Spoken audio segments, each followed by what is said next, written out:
Hello and welcome to another video from Midas Touch Toys, Games, Collectibles. And today we're looking at something very special indeed. We are looking at the 1978 release by Bantam Books from their series of Star Trek Fotonovels. Now this was a series that ran, I think it was for about 12 different issues, and they were all from episodes of the original series of Star Trek. And what they did in these books, they took photographs from the actual TV show or TV episode and they put them into the book, and it was all done like a comic strip but with actual scenes from the television episode. And they were all done with talking bubbles, just like you see on the cover here. And it was all dialogue that had been seen in the episode.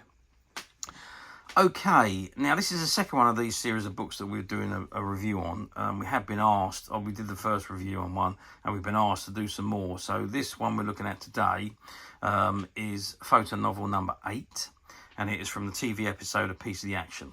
Okay, so this is the book in front of us, and it says Bantam Books. You've got the logo on the left-hand side, and you've got Star Trek Fotonovel number 8, 300 full-colour authentic scenes, A Piece of the Action, and then you've got an image of Kirk and Spock dressed up as the gangsters from that TV episode. It says, now that we've got the heaters, all we need is a set of wheels. I believe it was called a flivver, Captain. A flivver? I don't know what that is.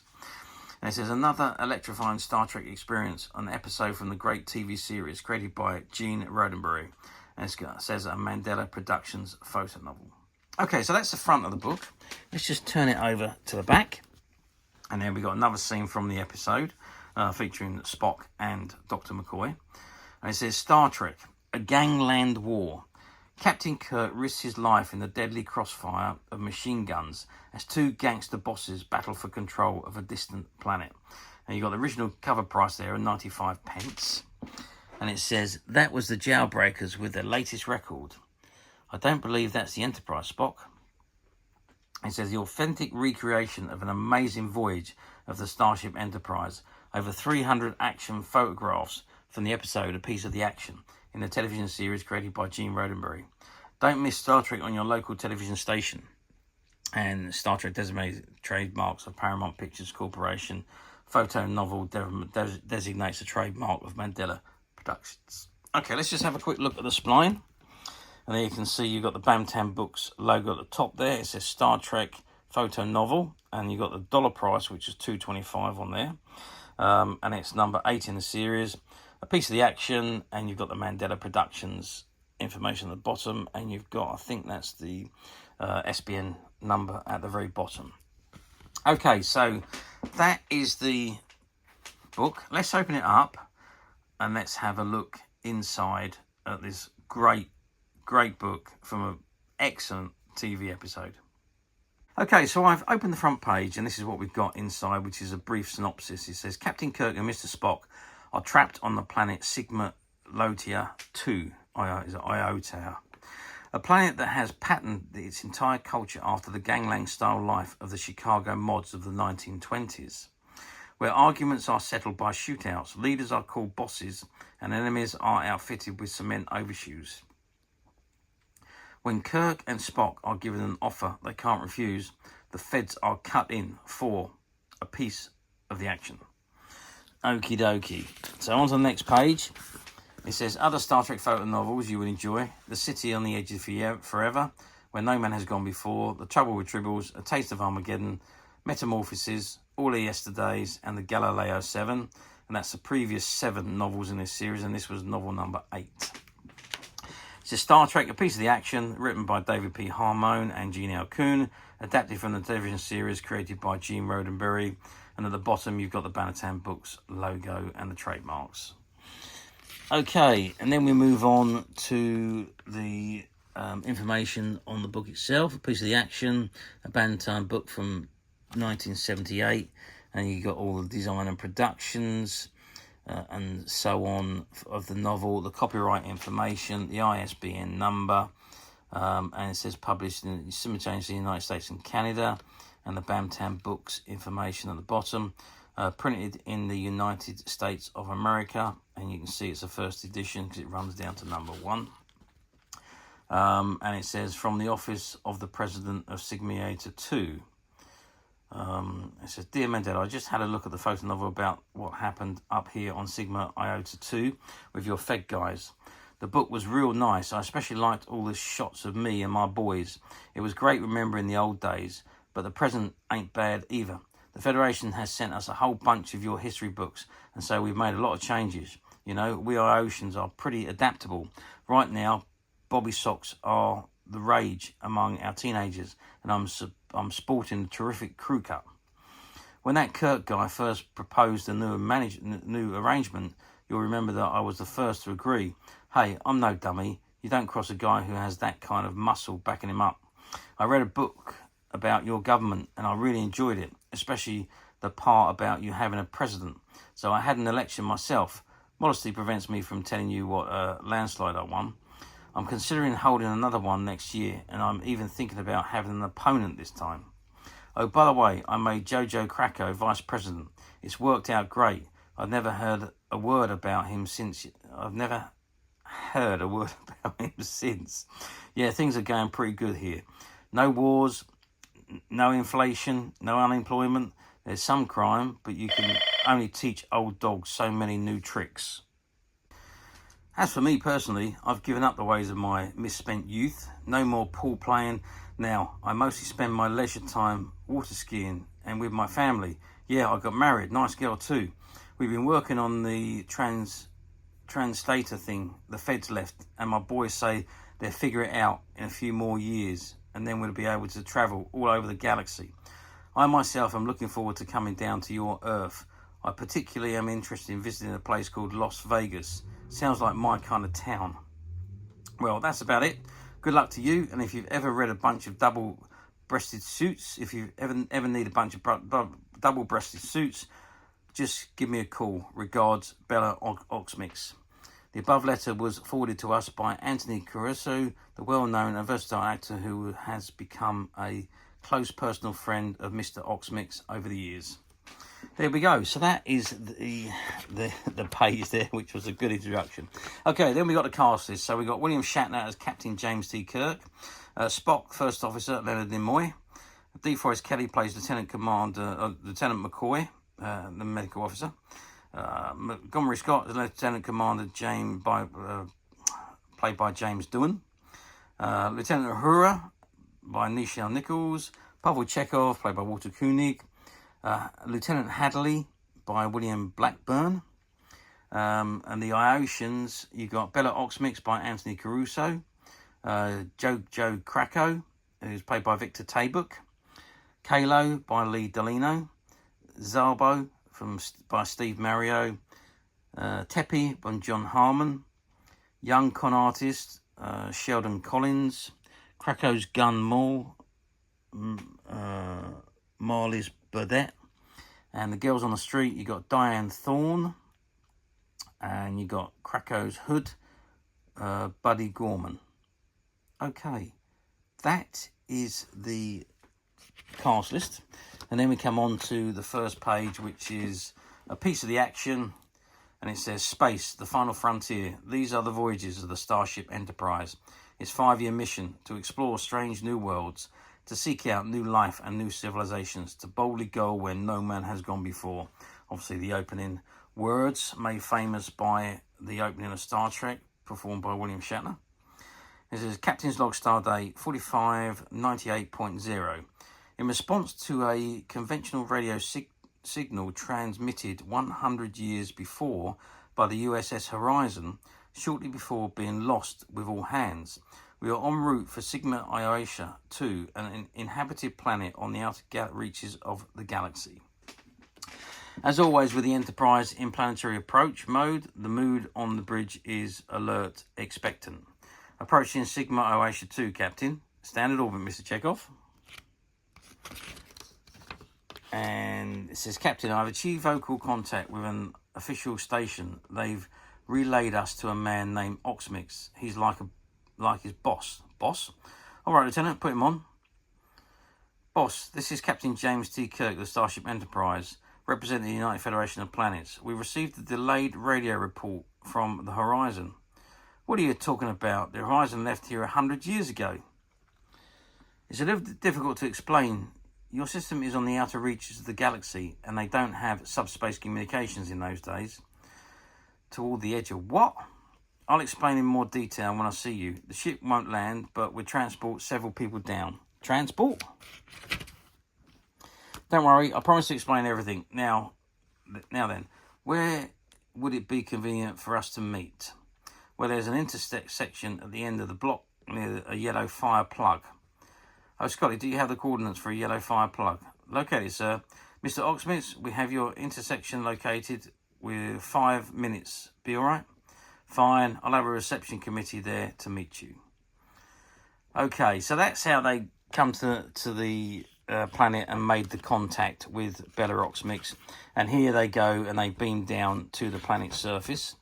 And this is where they find out it's all gang related, like the 1920s, 1930s America, which is all run by gangs. And they've been captured by Bella's men. And then I think it's Jacko's, Krako's men come past and do a hit. And then they fire back, and then they take him up to see Bella Oxmix, who is one of the main bosses. And then they discover that the reason they're pretty good imitators, the Oasians, and the reason they have developed this culture is because the Horizon left behind a book which was called Chicago Mobs of the 20s, and they took that as being gospel, and that's what they built their culture and lifestyles on. And so now Kirk and Spock and the crew of the Enterprise, they have to figure out a way to undo the badness that was done by the Horizon 100 years prior. So that's basically what the story is all about, and how they go about achieving that. But you can see the photographs are just phenomenal. The pages are just all photographs from the episodes, all very good. And there comes to Kirk playing that fantastic card game, which he makes up as he goes along. Fizbin, I think it's called. There is actually a card game that they produced based on this TV episode.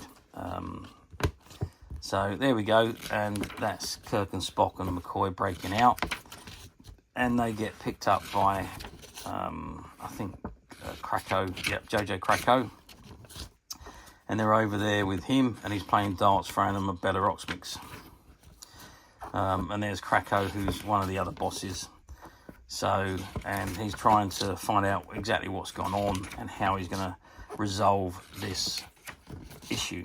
And Krako wants them to send down heaters, which are their phasers, and obviously Kirk's not going to do that. He's not going to contaminate the society any more than what it is actually done.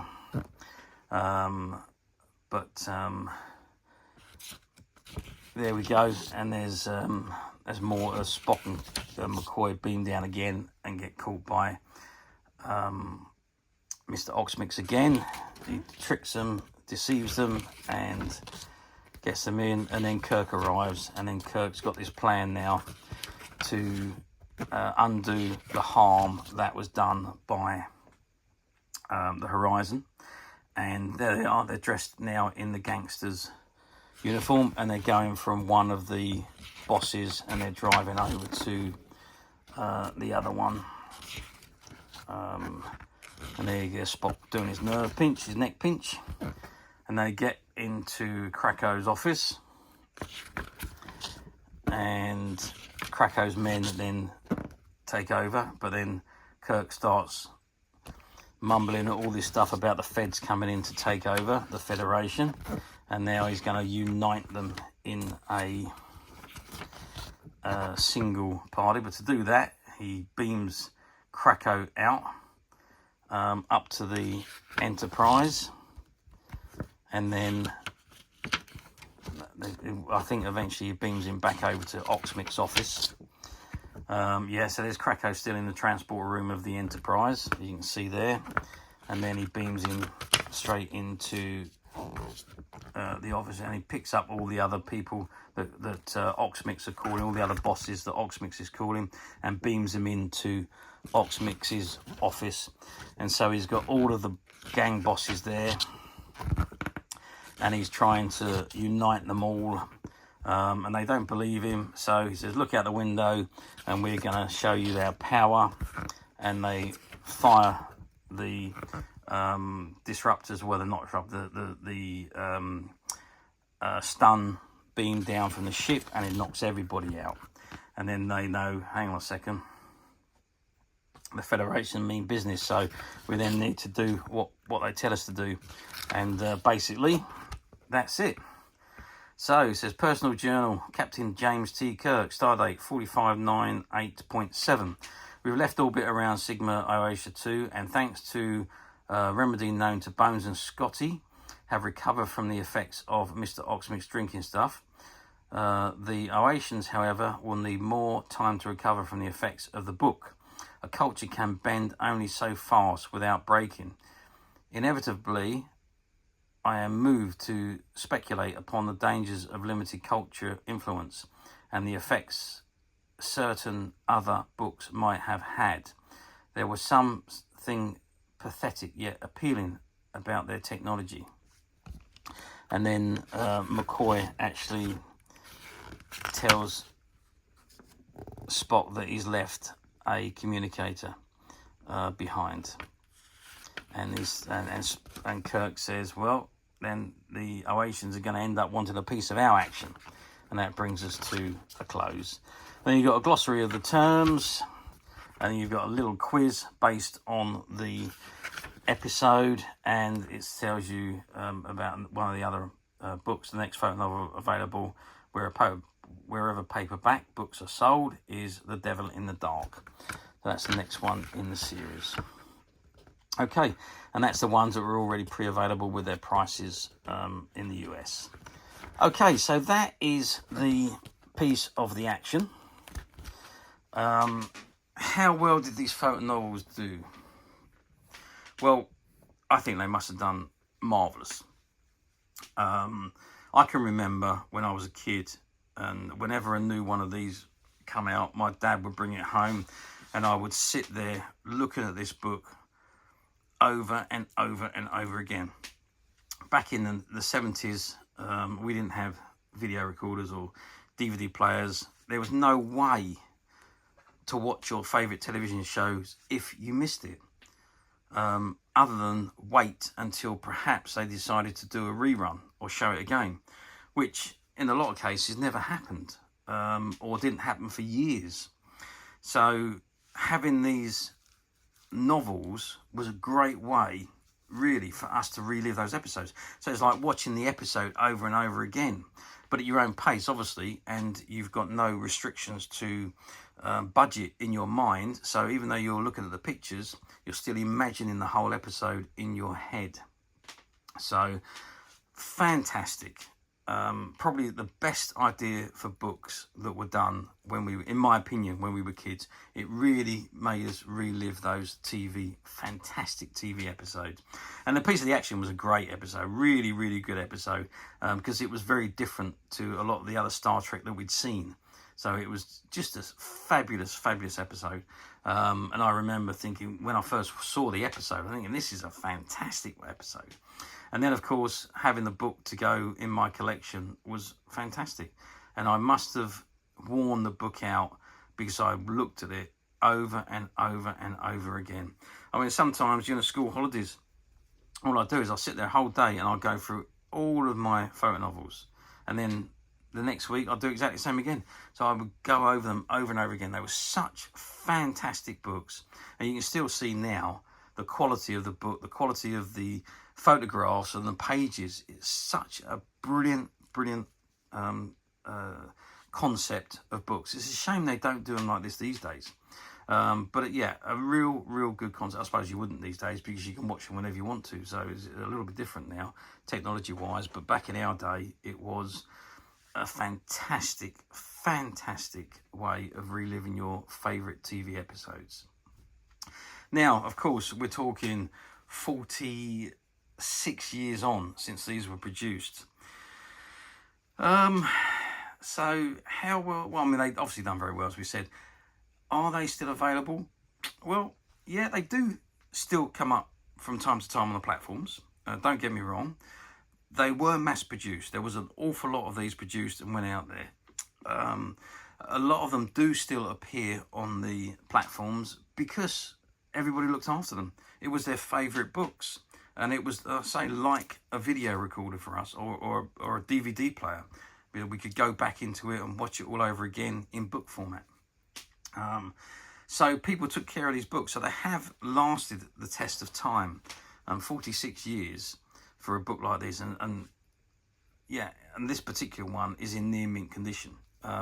We actually went into a shop that had not recovered from the COVID shutdown, and they closed down. We went in and we bought out all their stock on the shelves, and we were fortunate enough to buy out all of their stock that was in the stock room as well. And there was merchandise and toys and books and games and things that went back 30, 40, 50 years. And these were amongst the books that was in the back. They didn't think anybody would want them now, and they haven't been on a shelf for many, many years. And they were just sitting in a box in the back stock room, and we were lucky enough to find them.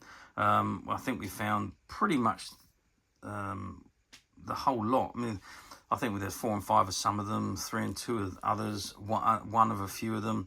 But we did. I think we did manage to find at least, I think, all 12. I think there was 12. I mean, there might have been a few after that. I know they did one for the motion picture and the Wrath of Khan, but I can't remember if there's any more in between. So maybe there was. I don't know. But certainly the first 12, I'm pretty certain we've got them all available in stock. Some more, obviously some more than others. But they are very difficult to find. And so we were fortunate because they were in a shop and they were unsold in fantastic, near mint condition, as is this one. So yes, they do pop up from time to time on the platforms, but you're going to be hard pushed to find one with the quality and the condition that we have here. Most of the ones on the platforms have been well read, they've been used. There's obviously wear on them, and some of them have tears and names and so on wrote into them. The ones we have are almost like you would have got when you went into a shop back in the 70s to buy them new. And that, of course, is available on the Midas Touch website. And you can get to the Midas Touch website very simply by clicking the link below. It'll take you straight to the site where you'll be able to find this and many other vintage Star Trek items, and many other vintage toys, games and collectibles come to that. There's over 10,000 products currently available on the website for you to view and purchase at your leisure. And don't forget to hit the subscribe button, because we're uploading videos for every new item that goes into the website. There will be something for everybody, and I am absolutely positive that you're not going to want to miss this, because we literally have thousands and thousands of new products which we're shooting videos for and uploading on a daily basis. So if there's something in particular you are looking for, something old that you've never been able to find, something quirky you might want to buy for a friend, or maybe just something from your childhood that you'd like to own again to help you recuperate those long lost childhood memories, well, stay tuned, keep watching, because you never know, that next item we upload could be that item you've been waiting for. Okay, that is it for me on this photo novel. I do hope you've enjoyed reviewing this book with me. Thank you for watching, and we'll see you again next time.